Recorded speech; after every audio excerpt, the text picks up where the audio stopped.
Thrissur Pooram May 6 നടക്കുമെന്ന് മന്ത്രി V N Vasavan അറിയിച്ചു. മെയ് 4 സാമ്പിൾ വെടിക്കെട്ട് നടത്തുന്നതിനുള്ള ക്രമീകരണങ്ങൾ കൃത്യമായി ഉറപ്പാക്കുമെന്നും മന്ത്രി പറഞ്ഞു. പൂരം അവലോകന യോഗത്തിന് ശേഷം സംസാരിക്കുകയായിരുന്നു മന്ത്രി. മന്ത്രി വി എൻ വാസവന്റെ നേതൃത്വത്തിൽ തൃശൂർ കളക്ടറേറ്റിലാണ് പൂരം അവലോകന യോഗം നടന്നത്.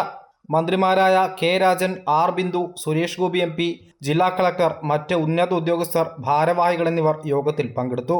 കേന്ദ്ര സർക്കാർ നടപ്പിലാക്കുന്ന വെടിക്കെട്ട് നിയന്ത്രണങ്ങൾ ചർച്ചയായി. വിവിധ വകുപ്പുകൾ മുൻകൂട്ടി ചെയ്യേണ്ട കാര്യങ്ങൾക്ക് തീരുമാനമായെന്നും പുതിയ നിബന്ധനകൾ അനുസരിച്ച് കൂടുതൽ വ്യക്തത വരുത്താനുള്ള ആലോചനകൾ നടന്നുവെന്നും മന്ത്രി പറഞ്ഞു. കുടമാറ്റത്തിന് പ്രത്യേക സമയം നിശ്ചയിക്കുമെന്നും പരിചയസമ്പന്നരായ പോലീസ് ഉദ്യോഗസ്ഥരെ നിയോഗിക്കാനാണ് തീരുമാനമെന്നും മന്ത്രി കൂട്ടിച്ചേർത്തു. കൃത്യമായി കാലേകൂട്ടി കുടമാറ്റത്തിന് സമയം തന്നെ തീരുമാനിച്ച് കുടമാറ്റം ഉറപ്പാക്കുന്നതിന് വേണ്ടി ഓരോരുത്തർക്കും നിശ്ചയിക്കുന്നത് അത് പൂർണ്ണതയിൽ എത്തിക്കാൻ വേണ്ടി തീരുമാനിച്ചിട്ടുണ്ട്.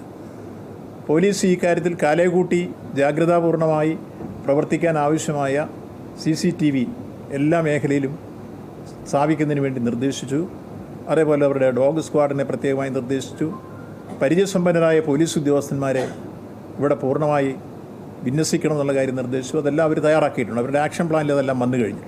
വെടിക്കെട്ടിനെ സംബന്ധിച്ചുള്ള കേന്ദ്ര നിയമങ്ങളിൽ ഉൾപ്പെടെ ചർച്ച നടത്താൻ ഉടൻ മറ്റൊരു യോഗം വിളിച്ചു ചേർക്കുമെന്നും മന്ത്രി അറിയിച്ചു. അമൃത ന്യൂസ്, തൃശൂർ.